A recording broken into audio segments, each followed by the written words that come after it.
안녕하십니까. 글로벌 이슈입니다. 국가에 큰 경사가 났습니다. 네. 그래요? 노벨 문학상이 드디어 우리 작가가 받게 됐습니다. 네. 너무 어제 사실은 전혀 예측 못한 문제였기 때문에 한강 작가가 물론 세계적인 대문호였긴 했지만 노벨상이 공개되는데 네.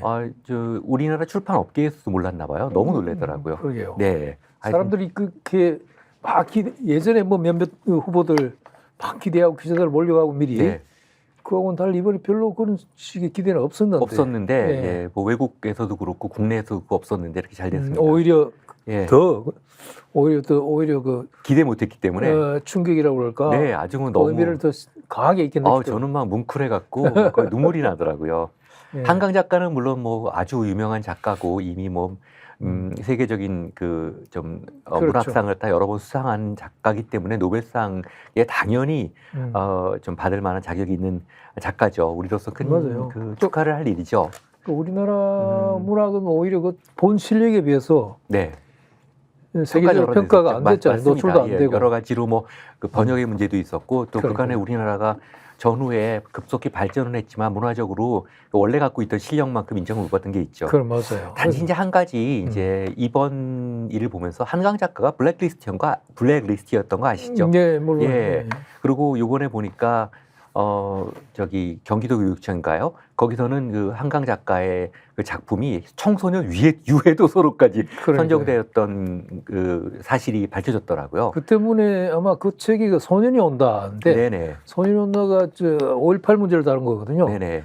그러니까 이번에 그 뉴스하면서 텔레비 화면을 봐도 막 부랴부랴 출판사나 서점에서 책을 막 모아가지고 팔려고 매대 안전하는데 소년이 온다는 없어요. 없어요. 아마 그 경기도에서 빠지면서 맞습니다. 예. 예. 굉장히 심각한데 참 이런 분이 블랙리스트에 올라와 있었다는 거 당시 그 박근혜 정부 그리고 박근혜 대통령은 그 한강 작가가 맨부커상 수상했을 때 축전을 거부했더라고요. 예. 못한 정도가 아니라 거부할 정도로. 그러니까요. 근데 바로 그때 당시에 정무라인에 김기춘하고 조윤선이 있었거든요. 예. 조윤선 전 수석은 저도 간접적으로 좀 아는데 그 뭐 오페라도 좋아하고 교양이 높다고 하죠. 저도 사실 제가 직접 조윤선 수석을 알진 못하지만은 이렇게 그 오페라하고 이제 클래식 음악 관련해 갖고 서로 아는 사람들이 있어요. 예. 그런데 결국 그 사람이 갖고 있었던 교양이라는 것이 문화라는 것이 결국 그 수준이었던 거예요. 그러니까. 위대한 작가들을 그냥 다 블랙리스트에 올리는 문광부야 손발 노릇한 거 아니겠습니까? 하라고 하는 건데 결국은 그렇죠. 대통령실에서 지시를 내려가는데 그 라인이라는 게 김기춘 실장하고 조윤선 정무수석 당시 그 라인이었잖아요. 그러니까 이명박 정부하고 박근혜 정부 때 그 크게 말썽이 되었던 그 블랙리스트 문제라고 하는 것이 얼마나 그게 악랄한 거죠, 뭐. 부당한 것이고 예. 국제적 기준에서 맞지 않는가 하는 거를 이번에 그 오히려 그 한강 작가의 노벨 문학상 수상으로 네. 뭐 두말할 필요 없이 입증을 네, 맞습니다. 그리고 지금 이렇게 극우 세력들은 계속 4.3 문제를 거론하면서 폭동이라고 하죠. 생각은 다를 수 있지만 우리가 역사적으로 합의한 구조는 그건 폭동은 아닙니다. 정말 무참히 학살한 거죠. 이제 그런 관점에서 벗어날 때가 벌써 지났죠. 지났는데 다시 그걸 갖고 들어오지 않습니까? 한강 작가에게 그 노벨 문학상을 안긴 그 심사위원회 그 수상 이유라는 것도 보면은 조금 전에 말씀드린 그 소년이 온다에 관한 5.18 그 트라우마하고 네. 그다음에 4.3도 들어가요. 4.3에 수만 명이 맞습니다. 살해당한 네. 그거하고 이제 말하자면 인간의 연약함이라든가 네네. 그다음에 이게 이분이 원래 시로 출발했기 때문에 시도 잘 쓰시는 분인데 네네. 그 시적인 그 감수성 그거를 이 산문에 표현했다는 과감하게 소리인데. 도입해가지고 네. 어떤 산문의 혁신을 이뤘다 하는 것도 평가 대상이더라고요. 네. 뭐 한강 작가도 뭐 아직 공식적으로 수상 소감은 나오지 않았지만 간접적으로 기존에 있었던 많은 동료 작가들로부터 어떤 그 영감을 받았다고 하지 않습니까? 네. 우리나라는 전통적으로 문학이 강한 나라고 최근에만 해도 또 고은 시인도 그렇고 황석영 작가도 그렇고 네. 노벨 문학상에 거의 근접했고 그분들의 그 어떤 문학적 깊이라고 하는 것은 뭐 노벨상으로 가늠할 수 있는 차원이 아닌데 제가 사실은 그 고은 시인 그 노벨상 수상 그 문제 때문에 그 제가 노벨위원회에 좀 아는 분이 있어요. 오랫동안 네. 아는 영국 교수님인데 그분은 이제 평화상 쪽입니다. 제가 한번 그 문의를 한 적이 있습니다. 여쭤본 적이 있는데 그렇게 말씀하시더라고요. 자기는 이제 평화상 쪽이기 때문에 깊이 관여는 못하지만 내가 결정할 수 있는 건 아니지만 지금 한국에서 너무 많은 투서가 들어온다. 주지 말라고. 그래서 노벨위원회 입장에서는 굉장히 좀 부담이라고 얘기를 그렇게 들었다라고 얘기를 하더라고요. 문학상 쪽에서는. 그러니 아마 이게 얼마나 많은 그 특히 그 고은 시인의 어떤 종교적 색채라든지 아니면 이념적 색채를 무시하고 또 폄훼하는 사람들이 거기까지 스웨덴까지 가갖고 그렇게 투서를 넣고 그 어떤 그 공작을 했더라고요. 예전에 그래요. 김대중 대통령 평화상 탈 때도 아유 말도 못했죠. 그 뭐 반대 공작이 많았잖아요. 네네. 그 청피한 노릇이고. 예. 네. 그래서 제가 보기에는 이번에 그 한강 작가 이런 쾌거는 미처 이 극우 이 집단들이 미처 한강 작가까지는 생각을 못한 것 같아요. 아직은 조금 일반적으로 그 노벨 문학상 수상자들의 평균 나이로 봐서는 좀 한강 작가가 젊거든요. 그러니까 아직은 아니다라고 생각을 하고 우리나라 문학계라든지 출판업계에서조차도 그걸 생각을 못 하고 있었는데 아까 그 민음사 유튜브 보니까 다 실제 그 현장 중계가 되는데 누가 될까 그런데 뭐 중국 작가 다른 나라 작가만 얘기하고 있고. 한강 작가는 생각을 못 하더라고요. 천 씨하고 몇 사람 있던데요. 어떤 면에서는 사실은 저는 노벨상에 대해서 약간 불편한 감이 있거든요. 그거는 뭐 저도 마찬가지입니다. 예, 그건 당연한데. 서구 중심이고 네네, 그래서 좀 자존심도 상하고. 네. 그럼에도 불구하고 네. 특히 노벨 문학상만은 네. 어떤 그 상자적 한계가 있든 어쨌든 간에 맞습니다. 가장 최고로 평가받는 것이고 네. 어떤 면에서는 한국의 문학뿐만이 아니라 문화 전반이 어떻게 좀 과장해서 말하면은 좀 크게 말하면 국격 자체를 당연하죠. 다른 차원으로 올려놓는 그런 네. 효과가 있거든요. 제가 오스카 기생충으로 그 오스카상을 우리가 탔을 때 그 이탈리아의 지금 볼로냐 대학의 펠로우십을 받아서 체류 중이었거든요. 그 오스카를 받은 나라의 국격이라는 건요. 순식간에 변해서 막 이태리 여자 교수들이 막 줄 쫙 서 저하고 차 한잔 해보려고 막 정말 제 인생에서 이런 일이 있더라고요.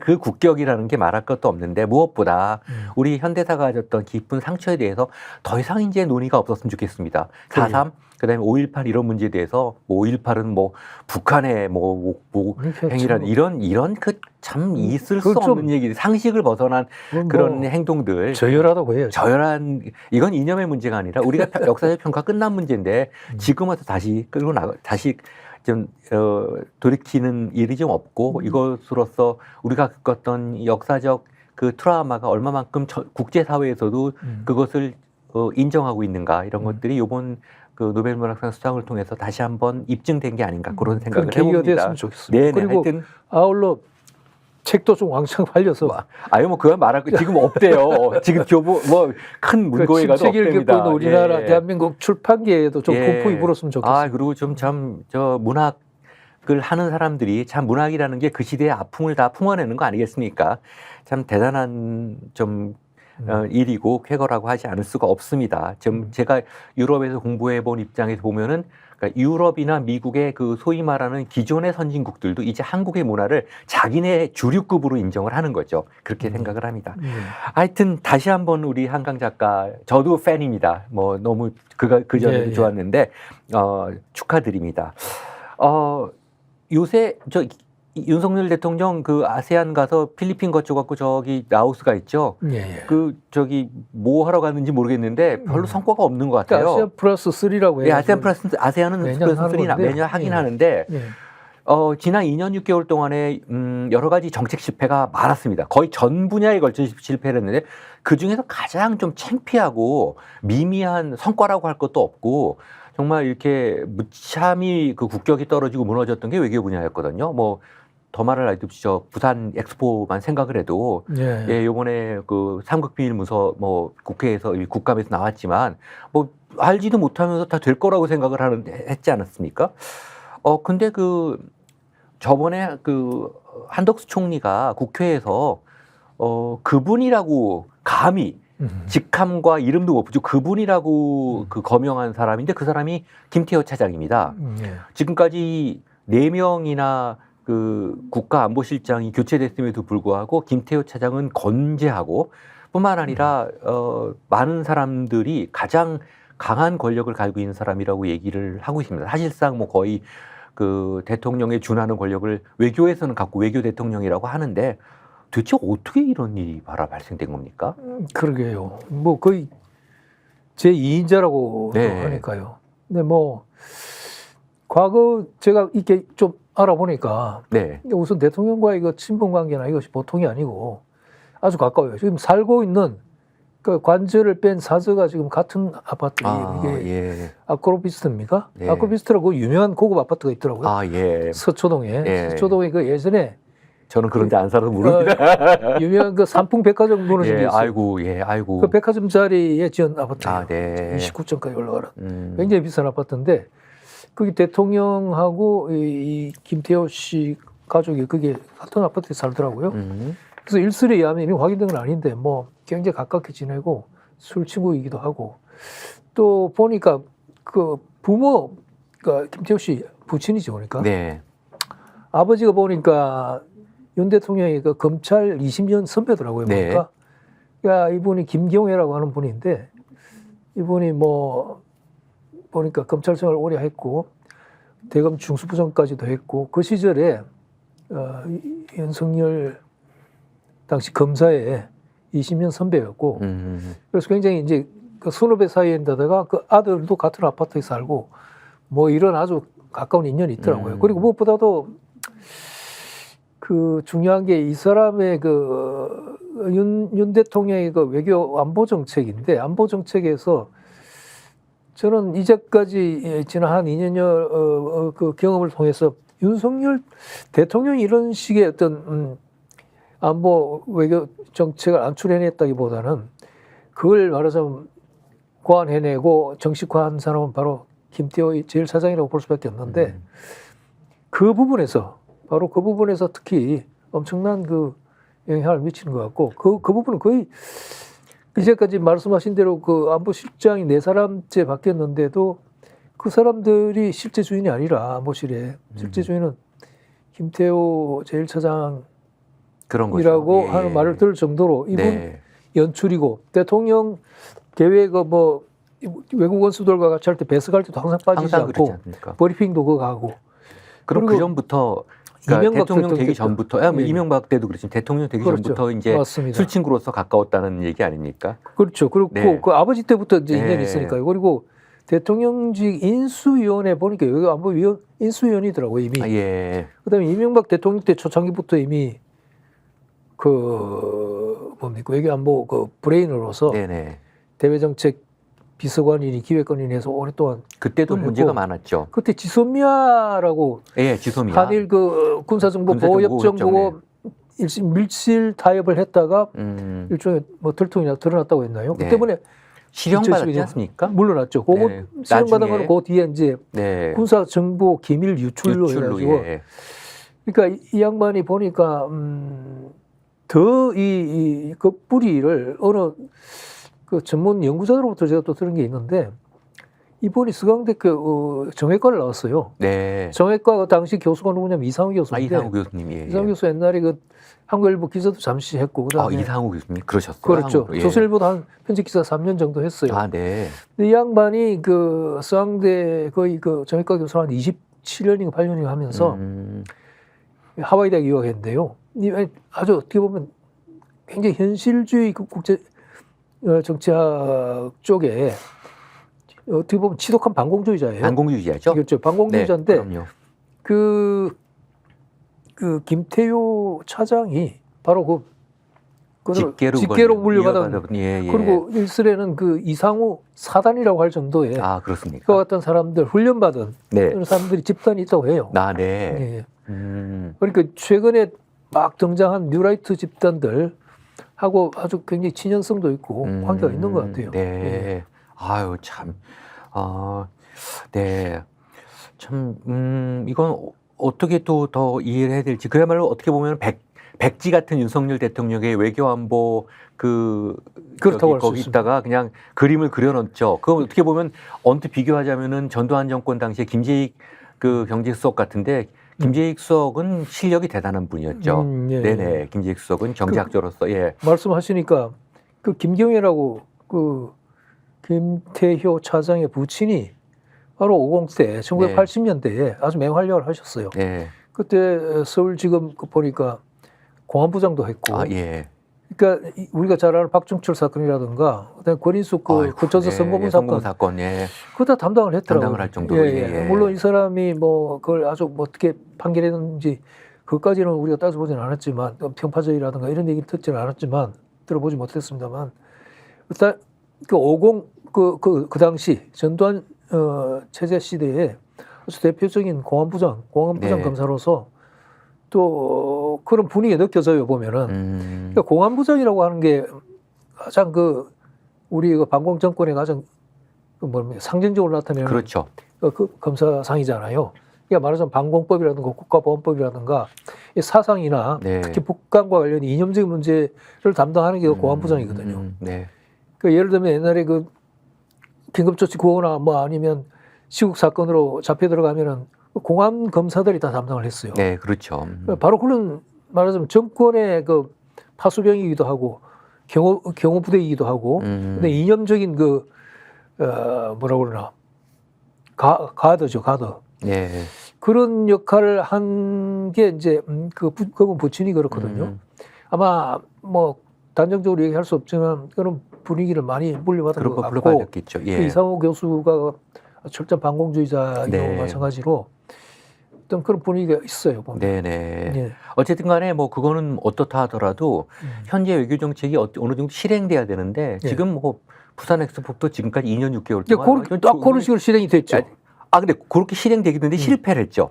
근데- 예를 들어서 예. 구체적인 퍼포먼스가 아웃풋이 나왔어야 돼요. 예를 들어서 그러니까요. 방향은 어느 쪽으로 간다 하더라도 외교 정책에서 뭐를 따온다, 뭐 무슨 한다든지 이렇게 뭐가 있었어야 되는데 없어요 지금. 그러니까 이게 네. 이 외교 라인의 그 기본 그거는 교수님도 잘 아시다시피 우리 흔히 말하는 아주 일본 친화적인 친일적이고, 근데 무엇보다 또 미국의 대외 정책이나 이런 쪽에 완전히 뭐 틈이 없을 정도로 밀착해 있고, 그렇죠. 그러니까 미일 동맹의 어떻게 보면 안보 외교 정책의 아주 일종의 행동부대 내지는 같은 그 삼각 다리 네. 하나로서 적극적으로 그게 가담하고 있거든요. 네. 근데 이제까지 우리나라 그 외교 안보 상황이라고 하는 거는 반드시 미국, 일본과 반드시 일치하는 것이 아니고, 그렇습니다. 그럼요. 그러니까 대북 정책이라든가 어떤 북의 위협에 대한 군사적 대응이나 안보적 대응이라는 면에서는 공통점이 있을지 모르지만,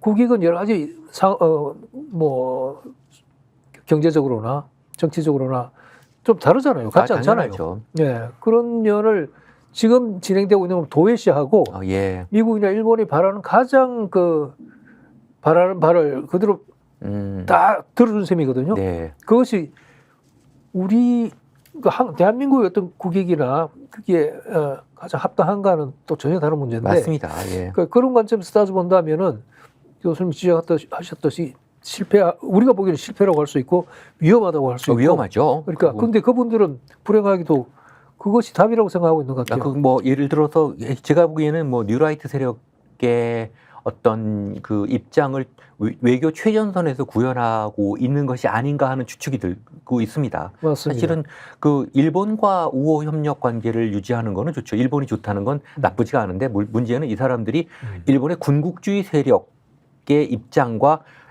일치하고 있고 그것을 한국의 외교 정책에 적용하고 있다는 거, 그게 이제 굉장히 문제겠죠. 아니, 잘하면 말 안 하겠어요. 사고를 쳐놓으니까 문제가 되는 거죠. 잘하면 뭐라 그러겠습니까? 어쨌거나. 그런데 그렇기도 하지만 어쨌든 일국의 총리가 차관급 차관급 공직자에 대해서 그분이라고 표현할 정도 상태면 돌아가는 상황이 어떨지가 우리가 좀 예측할 수가 있지 않습니까? 굉장히 지금 그러게요. 심각한 상황까지 갔는데요. 하여튼 이 문제 좀 더 지켜보도록 하겠습니다. 예, 그리고 예. 최근에 보니까 그 한겨레신문 보도에 의하면 홍기원 더불어민주당 의원실을 통해서 입수한 자료를 보니까 예. 국방부가 주일 미군의 물자, 인력 등을 주한 미군 기지에 수송하기 위해 일본 자위대가 일시적으로 진입하는 경우 국회의 동의가 필요한가라는 의원실 질의에 대해서 필요 없다라고 유권 해석을 내려버렸습니다. 예. 이것도 뭐 네, 심각합니다. 네. 상식적으로 봐도 좀 말이 안 되는 것 같은데요. 네. 그 뭐 또 보도에 보니까 그 신원식 그 국가 지금 안보실장입니까? 네. 그 양반은 또 전혀 다른 또 해석을 했더라고요. 네네. 그거는 국회 동의를 얻어야 된다. 그렇죠. 그러니까 그들끼리 어긋나 있고, 근데 국방부가 그런 유권 해석을 내릴 권한이 있는 건지 그것도 애매합니다. 예, 예. 실제로인데 예. 무슨 상식적으로 생각해도 예를 들면 거기서는 그거 아니에요. 주한 미군 기지라면은 네. 일본 자위대가 물자를 싣고 네. 비행기나 네. 혹은 함선도 포함될 텐데 우리 영해 영공으로 들어와가지고 미군 기지에 잠시 들어가는 거는 네. 이건 주둔이 아니다 말하자면 주류가 아니니까 네네네. 일본 표현은 주류입니다. 네. 주둔이 아니기 때문에 국회 동의를 받을 필요가 없다라고 얘기했어요. 네네. 근데 이게 그게 어떻게 그런 논리가 도출되는지 모르겠지만 네. 아니 우리 영공이나 영해에 일본 자위대 혹은 일본 군대가 들어오는데 아무런 그 사전 뭐 승인이나 동의 절차 없이 미군이 오라면 그냥 오는 거고. 네.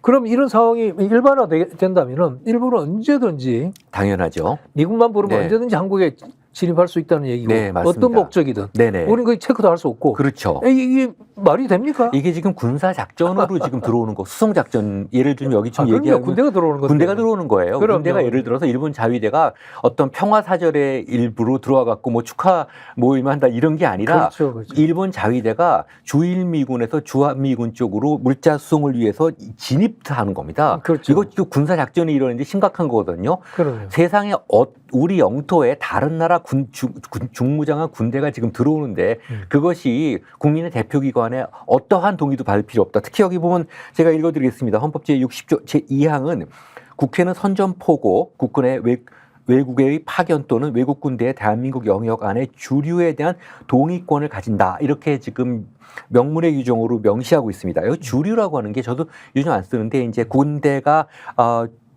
일정 기간 머무르거나 움직인다라는 뜻인데 맞습니다. 요즘 맞습니다. 주류라는 말을 안 쓰지만 주류는 일본에서 쓰는 말이에요. 근데 그렇긴 한데 이게 왜 그렇게 쓰여졌냐면 주둔이라는 어감은 예. 어떤 특정 군대가 상당 기간 머무른 걸 얘기하고 있는데 주류라고 하는 건 잠깐 머물거나 움직이는 정도를 얘기하고 있거든요. 네. 그렇지만 이거는 기본적으로 국방부에서 얘기하는 식으로 일시적이라는 게 그럼 단기간이 어느 정도가 일시적인 겁니까? 그거 규정이 없죠. 5분이에요? 뭘 일시적으로 하루입니까? 하는지. 예. 한 달이면은 주둔이고 하루면은 이게 주류입니까? 그러니까요. 그러니까 이게 국방부가 유권 해석을 할 수 있느냐 여부는 제가 법학자로 봤을 때 그럴 수도 있고 아닐 수도 있습니다. 왜냐하면 국방부는 자체로 이제 헌법기관으로서 부령을 내릴 수 있기 때문에 유권 해석 자체는 보통 부가 하거든요. 유권 해석이 맞다는 건 아닌데 문제는 이런 식의 유권 해석을 내고 있다는 게 저도 참 근데 그게 저는 그게 말하자면은 이게 우리가 지금 전시작전 통제권이 미군한테 있잖아요. 네. 우리나라 군대 전시작전 통제권이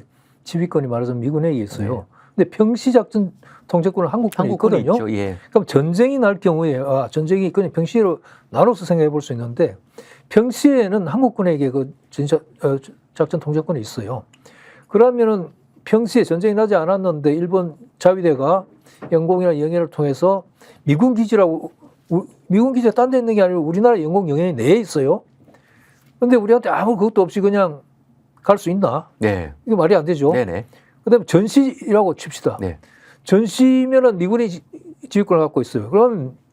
그러면은 만일에 전쟁이 터진다거나 할 경우에는 한국은 아예 그 논의 대상이나 상위 대상도 아니고 아니에요. 미군이 일방적으로 네. 자위대를 불러오건 네. 독일군을 불러오건 네. 미군이 알아서 한다는 거 아니에요. 네, 맞습니다. 그런데 에 대해서 우리 아무런 동의 절차나 네. 승인 절차도 없이 네. 하는 게 지금 합법이라고 얘기하고 있는 하고 거예요. 있잖아요. 국방부가. 말도 안 되는 소리고. 말이 안 되죠. 지금 신원식 실장도 지금 이것도 묘한 건데 어감차인데요. 자기가 국방장관이 있다 또 안보실장으로 오니까 다른 얘기를 하는 겁니다. 그 문제는요.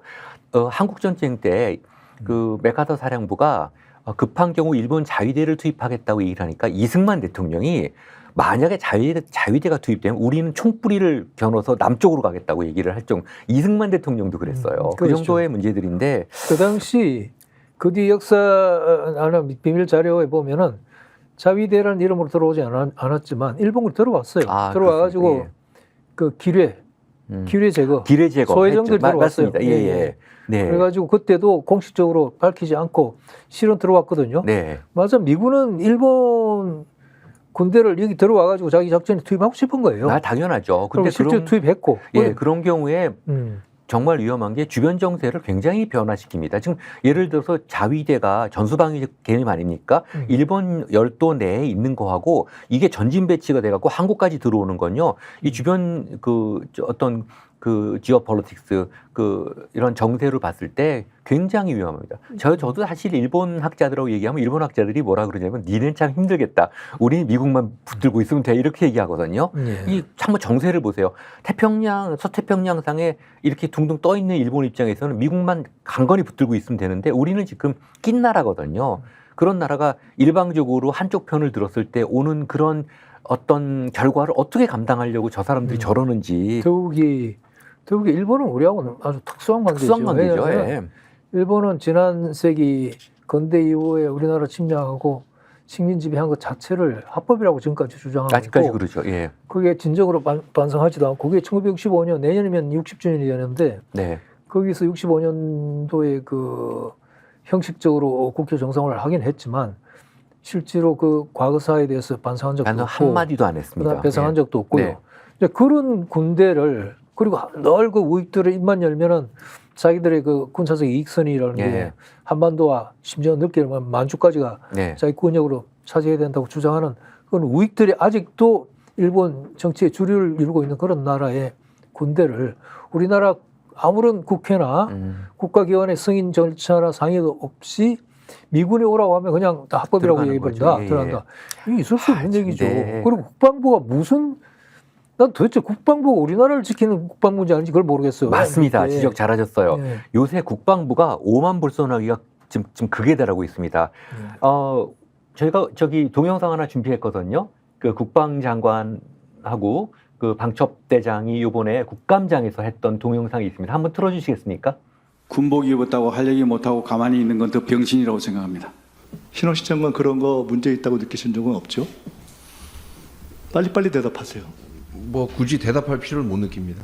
대답할 필요를 네. 그 오만하게 답하지 말고 내가 묻는 거에 대답하세요. 대답할 필요를 느낄 필요 없이 건강하다 이렇게 보신다는 그렇습니다. 거잖아요. 네. 그래요. 네, 이거 지금 어떻게 보십니까? 이게 지금 국민의 대표기관 앞에서 지금 있을 수가 있는 소리입니까? 저게 지금? 그러게요. 그들은 이제 야당이나 정치적 반대자라면은 국회의원이라도 자기 편이 아니라고 인식하는 거죠. 무슨 국방장관이 지금 국민 대표로 인정 안 하는 거죠. 그런데 저는 지금 이 동영상을 보면서 두 가지 지금 기시감이 들었는데, 첫 번째 그 예전에 왜 전두환 정권 때 서진 룸사롱 그 살인 사건 아시죠? 그때 당시에 그 조직폭력주의 거한들이 이런 거한들이 그렇게 사람을 무참히 살해하고도 붙들려 와갖고 검찰에서 아주 당당했어요. 기억하시죠? 그런데 나중에 알고 보니까 그 뒤에 전경환이가 있지 않았습니까? 뒷배경이 있으니까. 뒷배경이 있으니까 마치 자기네들이 그 앞에서 자기네 그 오야봉이라고 하나요? 그 두목 앞에서는 막 고개를 90도까지 하면서 마치 자기네들이 자기네 천지인 것처럼 얘기를 했거든요. 여기 보면은 이 국방장관이 일종의 개파보스 노릇을 하더라고요. 예. 그러면서 아주 나만 믿어. 내가 믿으면 저것들 별거 아니야라는 식으로 이런 느낌이 들고, 또 하나는 두 번째가 이제 대통령한테 이게 지금 정치적 부담을 주는 건데, 여기 지금 그 국방장관이 그랬죠. 군복 입었다고 할 말 못하는 병신. 이게 국회에서 할 소리입니까? 근데 왜 별 몇 개씩 단 사람들이 또 국가의 장관이다 이런 사람들이 국민의 대표 기관인 국회에 와서 할 말 못하는 줄 아십니까? 그게 여러 가지 원인이 있지만 그것이 자기가 모시는 자기 대통령한테 정치적 부담을 줄 수 없기 때문에 거기서 그거를 감내하고 있는 거예요. 그게 인격입니다. 그 공직자가 그 급의 장관급 공직자가 되기 위한 우선 인격적인 기본 소양이에요. 예. 근데 여기서 이렇게 하니까 아까 지금 국감장에 와 있는 여기 지금 안 나와 있죠. 황희 의원은 이렇게 행동하니까 대통령한테 부담을 주지 않습니까라고 얘기를 하더라고요. 예. 예. 근데 저 사람들은 지금 뭐냐면 제가 보는 관점에서는 군이 지금 정권에 반기를 든 거로 보입니다. 저렇게까지 막말을 했다는 건요. 일종의 협박이에요. 국민을 협박하는 거고 국회를 협박하는 겁니다. 아시죠? 80년 12.12 지난 다음에 결국은 34단이 밀고 들어와서 국회 점거하고 그때 그 나중에 국회의장 했던 분 누구죠? 이렇게 대검으로 밀고 나가는 게 유명한 사진이죠. 예, 그게 대검으로 그 국회의원을 갖다가 군인이 등에다 이렇게 찔러가면서 국회를 쫓아내는 그건데 군이 지금 국회와 국민을 갖다 협박하고 있고 지금 심지어는 윤석열 대통령도 정신 차리셔야 돼요. 지금 자기한테 반기를 든 거예요. 나 개파 보스인데 내가 진짜 보스하고 거의 맞먹어. 우리 이렇게 우리 한 방 붙어볼까 지금 이러는 거. 그렇지 않으면 별 3개짜리가 어떻게 나 국회의원 앞에서 국민 앞에서 저 대답할 필요 못 느낀다고 저렇게 오만불손하고 저런 모습을 보일 수가 있겠습니까? 국회뿐이 아니라 최근에 들어오면 이제 국방부 장성들뿐만 아니라 일반 관리들이나 고위관리들이나 공무원들조차도 네. 그러니까 국회에서 국회의원이 질문하는 게 국민 대표라는 인식이 없고 없어요. 예. 정치적 반대파가 자기들 괴롭히기 위해서 하는 거다. 그렇게 그러니까 생각하더라고요. 이게 대해서 넘어가면 안 된다. 네. 그러니까 우리나라 정당 정치 수준이 그렇고 지금 집권당 국민의힘당이 그렇게 하지 않으면 아마 면박을 엄청 주는 건지. 네. 그러니까 아주 그 야당의 질문이나 이런 걸 국민이 대표의 질의라고 생각하지 않고 예. 그냥 그걸 깔아뭉개거나 무시하거나 아니면 물먹이는 것이 네. 칭찬받을 일이고 점수 따는 일이라는 식으로 지금 풍조가 그렇게 돼 있잖아요. 네. 우리나라 정치가 그렇게 돼 있다고요. 네네. 지금 저번에도 그 조태열 외교장관도 이제 국감에서 저 부산 엑스포 문제로 이제 이런 이제 자료를 제시하면서 질문하니까 그 자료 어디서 받았습니까? 그걸 거꾸로 국회의원에 추궁을 하더라고요. 상급 비밀 자료인데 어떻게 받아요? 거기는 다른 곳이 아니라 국정감사장이에요. 그렇기 그래요. 때문에 그걸 지시를 한 건데. 그러니까 이게 대통령 이게- 중심제 국가에서 저는 그게 아무리 제도적으로 이렇게 규정이 되고 돼 있다고 하더라도 결국 그걸 움직이고 운영하는 그런 사람이고 네. 대통령 우리나라 대통령 중심제 특히 권한이 강한 대통령 1인 권한이 강한 나라에서 대통령이 어떻게 처신하고 대통령이 이 국가관이나 국민에 대해서 어떻게 생각하는지가 그 밑에 있는 말하자면 부하 직원들이나 뭐 관리들이나 다 직접적인 영향을 미친다고 생각하는데요. 지금 그런 식으로 해서 궁극적으로 문제의 소재가 어디 있냐 그것을 따지고 간다면은 당연히 저는 대통령에게 문제가 있습니다. 저도 동의합니다. 네. 결국은 요번에 그 김영현 국방장관인가요? 그 사람이 그렇게 막말을 하고 국민의 대표기관 앞에서 그것이 여당이건 야당이건 상관없이 그럴 수 있다는 것은 네. 그 대통령도 결국 그렇다는 소리지 아닙니까? 그렇죠. 결국 그렇기 때문에 그런 사람들이 강요로 선임되는 거고 그래서 맞습니다. 오죽하면은 그 국민의힘에서도 그 문제를 제기해서 결국은 그 정회 이후에 그 문제에 대한 유감을 표현했죠. 그 사과를 해야 되는데 말이 좀 지나쳤다는 거에 대해 유감이라고 하는 건 그야말로 좀 내가 I feel regret 정도거든요. 내가 I apologize가 아니라 난 정말 이 문제에 사과드립니다. 내가 조금 지나쳤습니다가 아니라 뭐 좀 유감인데 뭐 좀 이해하고 넘어갑시다. 이런 그러니까 일본에서 얘기하는 통석의 염이다. 이런 정도 얘기들 아닙니까? 이런 문제들인데 제가 한번 그래서 저는 사실 국방부 좀 관심 있고 그래서 이렇게 봤어요. 1963년 이제 박정희 정권 때부터 지금까지 국방장관이 36명이 거쳐갔습니다. 15대부터 이제 이번에 50대인데 여기 지금 나와 있죠. 신원식 장관까지만 있고 지금 현직 장관은 없는데요. 네. 이 여기 지금 출신 보십시오. 100% 36명 전원이 직업군인입니다. 네. 저는 무슨 일이 있어도 국방장관은 군인이 하면 안 된다고 생각하거든요. 왜냐하면 국방부 장관은 헌법상 규정된 군에 대한 문민 통제를 최전선에서 시행하는 사람입니다. 예. 그렇기 때문에 차라리 제가 결코 군인들을 직업군인들을 무시하는 것도 아니고 그들의 정치적 역할 같은 것들을 무시하는 것도 아닙니다. 필요하면 차라리 행정안전부 장관을 하거나 뭐 문화체육관광부 장관을 하더라도 이 국방부 장관은 일단 이 문민 통제를 해야 됩니다. 그 민간인 측에서 이제 뭐 군을 군 복무를 마친 사람, 필요한 사람 중에서 그쪽에서 나와야 되는 건데 지금 저렇게 그 국방장관이 이건 뭐 계속 군인 출신인데 이건 이번 정권만 뭐라 그럴 문제는 아닌 게 문재인 정부도요. 서욱 국방부 장관, 육군참모총장, 현직 참모총장 옷을 벗겨서 바로 국방장관에 임명을 했습니다. 그러니까요. 그럼 김대중 어떻게 박정희 전두환 때야 군사정권이라고 하는데 김대중이 있었고 노무현이 있었고 문재인이 있었고 어떻게 근데 그 와중에 단 한 명도 문민 출신이 국방부를 통제하지 못했다는 거. 국방부가 아시다시피 우리나라에서 정부 중에서 가장 많은 예산을 쓰지 않습니까? 집행하지 않습니까? 근데 그런 거에 대한 지금 통제가 안 되고 있어요. 참 안타까운 문제입니다. 문민 통제 원칙이 지금 아직 확립이 안 돼 있는 거죠. 네네. 물론 그동안에 우리 뭐 건대사 이후 권현대사가 전쟁이나 이런 걸 점철돼서 뭐 그렇긴 하지만 말씀하신 대로 문민 통제 원칙이 빨리 확립돼야 되고. 네. 군인들 이 사람들은 그 국방부를 군사 작전 부대라고 생각을 하는 것 같습니다. 그건 제 생각에 여기는 행정 조직이에요. 여기는. 이게 우리가 네. 그거하고도 관계 있는 것 같아요. 이게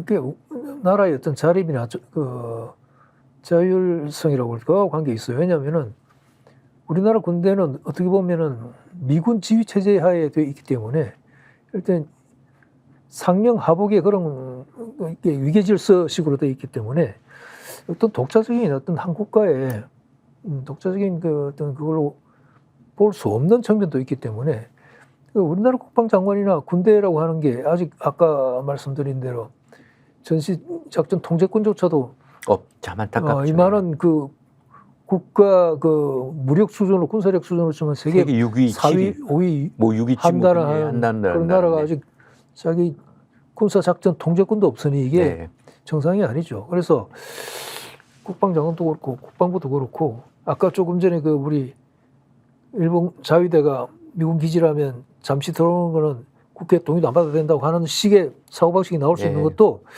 한 국가의 독자적인 그런 조직이 아니라 뭔가 어디에 종속돼 있고 위에 상부의 지시를 받는 명령하면 그냥 무조건 따라야 되는 그런 역사가 너무 오래돼 있고 아직도 그걸 벗어나지 못했기 때문이라고도 볼 수 있다 이런 생각이 듭니다. 맞습니다. 궁극적으로는 전시작전 통제권. 이 전시작전 통제권은 지금 미국에서 제발 가져가라가로. 왜냐하면 미국의 그 전략 개념이 바뀌었지 않습니까? 모바일로. 그래서 이제 주한미군이 붙박이 군대가 아니라 이제 동아시아에 있는 많은 국제 분쟁에 직접 참여하기 위해서는 이제 여러 가지 법 개정도 필요하기 때문에 전시작전 통제권을 너희가 가져가라고 얘기하는데 그거를 부득 우기면서 안 가져가겠다고 한다는데 그게 노무현 대통령까지만 해도 사실은 돌려받게 돼 있었고 그 돌려받는 일정까지 정해져 있었어요. 네네. 근데 이제 이명박 대통령 때고 연기하고 박근혜 대통령 와서는 더 연기하더니 아예 사실은 거의 폐기 처분해버렸잖아요. 네네. 근데 최근에 보면은 미군이 유엔사에 독일을 유엔사에 다시 받아들이고 하는 그 과정이나 한미연합사나 그다음에 흔히 말하는 아시아판 나토 만들고 그다음에 미일 동맹 쪽으로 해서 한미일 군사 동맹 체제로 해가지고 군사지 통제 체제를 통합하는 이 과정을 보면은 미군은 제 생각에는 다시 생각이 바뀌었어요. 안 내줘요. 지금 보면은 전시작전 통제권을 반환하기 위한 여러 가지 조건들이 있어요. 뭐 어느 부분은 점수가 이상돼야 되고 뭐 어느 분야는 어떻게 되는데 그걸 제가 읽은 여러 가지 기사들에 따르면은 그걸 도저히 충족시킬 수 없어요. 현실적으로. 미국은 사실은 그런 반환되지 않은 여러 가지 조건을 만들어가지고 계속 사실 자기 손에 쥐고 있는 거예요. 그래서 최근에 보면 미국은 뭔가 꼼꼼히 달리 있고, 따로 있다. 달리 있어요. 네, 미군이 갖고 있는 안보에서 역할들이 분명히 있어서 저도 인정합니다. 근데 이게 국가 안보를 위해서 그렇게 한다면 저는 너무 좋겠는데 사실은 이게 부정한 기득권을 이제 유지할 수 있는 마지막 보루라고 생각을 하는 것 같아요. 제가 이제 과거를 봤을 때 이모군란이 있지 않았습니까? 1895년에. 이모군란이 있으니까 청리에서 한 3,000명 정도의 청군들이 이제 여기 그 동대문 운동장 이제 지금 거기에 예전 동대문 운동장에 주둔을 합니다. 예. 근데 갑자기 저쪽 이 베트남 쪽에서 이제 위기가 있으니까 그 이제 청군을 다시 빼요. 그래서 한 1,500명 남았거든요. 예. 그러니까 바로 갑심정변이 났습니다. 그 소리를 제가 보고 너무 놀란 게 이게 미군의 주둔 자체가 한반도의 어떤 안보 환경을 스테이블하게 유지하는 역할도 있겠지만 지금 한국의 그 부정한 기득권층들, 지금 말하는 4.3을 폭동이라고 하는 그 인간들은 그나마 자기네들의 기존의 기득권을 유지할 수 있는 마지막 보루라고 지금 주한미군을 생각을 하는 거거든요. 맞습니다. 그래서 주한미군이 심지어는 이 서울에서 평택으로 이전하는 것도 반대되지 않습니까? 에디터님 저기 용산기지 가보셨어요? 예, 물론. 물론 가보셨겠죠. 제가 한 10년 전에 이제 교포 따라서 한번 거기 용산기지를 가본 적이 있습니다. 저 그날 체에서 나왔어요. 저 그렇게 대단히 운동권 아닙니다.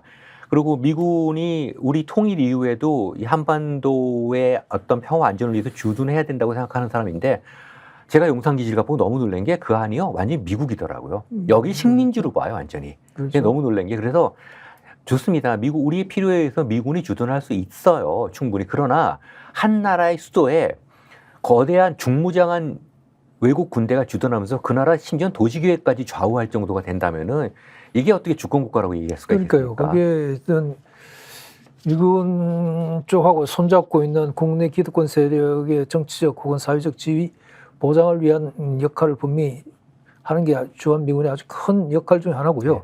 또 하나 더 큰 거는 미국이 사실은 더 염두에 두고 있는 거는 그 중국 내지는 동아시아에서 미군의 전략입니다. 그러니까 네. 이게 지금 주한미군이 예전에는 북한의 남침을 저지 내지는 억제하기 위해서 존재했고 만일에 쳐들어오면은 그걸 퇴치하는 그런 역할로 국한돼 있었는데 지금 주한미군의 역할은 그거 완전히 떠나 있어요. 이거는 한국군이 북한의 그 남침을 저지할 정도 혹은 전쟁이 날 경우에 격파할 정도의 실력 갖고야 되는 것도 있지만 보다는 미국의 관심사가 그 중국 봉쇄라든가 아니면 미일 동맹을 중심으로 해가지고 중국, 러시아 쪽으로 그러니까 한국군의 주한미군뿐만 아니라 한국군, 전시작전 통제권을 가지고 있는 대한민국 군대도 미국의 그런 더 큰 범주에 아시아 전략이나 세계 전략에 한국군도 동원할 수 있는 그런 체제가 되어 있고 지금 평택 미군기지 세계에서 제일 크다는 그 미군기지도 사실은 그런 역할이 주안점에 되어 있는 거거든요. 네. 그런 의미에서 보면은 미군이 그런 쪽으로 그 역할 범위를 넓히고 그 미군의 주한미군이 그걸 유연성이라고 부릅니까? 그걸 키우면은 이제는 그것이 반드시 우리 안보에 플러스가 되는 게 아니라 어떤 선 지나면은 오히려 우리 안보를 해치고 남북 관계를 파탄시키고 우리나라의 분단을 영구화시키는 이런 쪽으로 굉장히 마이너스 쪽으로 될 가능성이 많은데 지금 대한민국의 그 외교 안보 정책 자체가 아까 말한 김태호 제1차장을 중심으로 한 외교 안보팀이 구성하고 있는 세계는 우리가 지금 위험하다고 지적한 그 부분으로 넘어가고 있기 때문에 그게 큰 문제인 거죠, 지금. 그렇죠. 사실. 얼마 전에도 아주 노골적으로 그 대만 해협 내에 분쟁이 있을 때 한국군을 동원한다는 그런 개념들이 그러니까요. 다 나왔었잖아요. 네. 아니 우리가 왜 그 다른 나라 국지적인 분쟁에 들어가며 또 뭐 일본에서도 이번에 새로 수상된 이시다 수상이 뭐 러시아가 침공했을 때 한국군이 직접 개입하게 하기 위해서는 나토 같은 그 어떤 개념이 그런 동맹 체제가 다자 동맹 체제가 그 아시아에 존재해야 된다고. 아니 우리가 왜 러시아랑 싸우고 중국하고서 이거 큰일 나 무슨 일본 우파들은 그렇죠. 네, 그렇게 얘기하는데 그 문제는 그런 그 일본의 군국주의 세력들의 입장을 여기서 동의한다는 거. 제가 얼마 전시작전 통제권이 나와서 말씀을 드리는데 한 코로나 전에 전임 그 육군사관학교 국제법 교수님하고 한번 말씀을 나눴어요. 점잖으시더라고요. 그런데 그분이 끝까지 양보하지 않는 게 전시작전 통제권을 가져오면 안 된다. 우리는 아직 부족하다. 육군사관학교 생도들을 가르치는 가르치셨던 그 국제법 교수님께서 그런 말씀을 하시는 걸 보고 제가 참 웃는 얼굴에 뭐 침뱉을 수는 없어서 거기다 대놓고 반박을 하지는 못하고 그냥 적당히 자리를 피했지만 좀 지금까지도 그게 참 아픈 그게- 기억으로 남아 있습니다. 그게 얼마나 위험하냐 하면요. 네. 아까 그 우리 처음 얘기하고 똑같아요. 그러니까 미군의 승인만 있으면 우리 국회 동의 받을 필요 없이 자위대가 막 들어오고 네. 할 수 있는 그 체제가 돼 있단 말이에요. 그 전시작전 통제권을 미군이 갖고 있으면은 미군이 전쟁도 일으킬 수 있고 이건 전쟁 상태다고 선포할 수도 있고 거기에 따라서 전시작전 통제권을 미군이 갖게 돼요. 대한민국 군대 당연하죠. 통제권을. 그러면은 전쟁을 일으키고 전쟁을 진행하고 하는데 그다음에 동맹군을 불러들이고 하는 걸 미군이 다 하는 거예요. 네. 그런 체제를 지금 그 우리 국방부가 그렇게 해도 좋다고 승인하는 거잖아요. 승인하고 있는 거 지금. 아닙니까? 예. 그 국회 우리나라 국회 동의를 받을 필요도 없다. 네. 미군이 그렇게 판단하면 그렇게 해라. 네. 그걸 지금 말하는 거예요. 지금. 네. 그게 굉장히 위험한 거죠. 네. 네. 역사를 봐도 에디터님 사학과 나오셨잖아요. 삼국 통일 과정에서 신라가 가장 어려웠던 게 뭡니까? 당군을 축출하는 거였잖아요. 예. 다 해놓고 나서 그게 얼마나 어려웠습니까? 문무왕 때.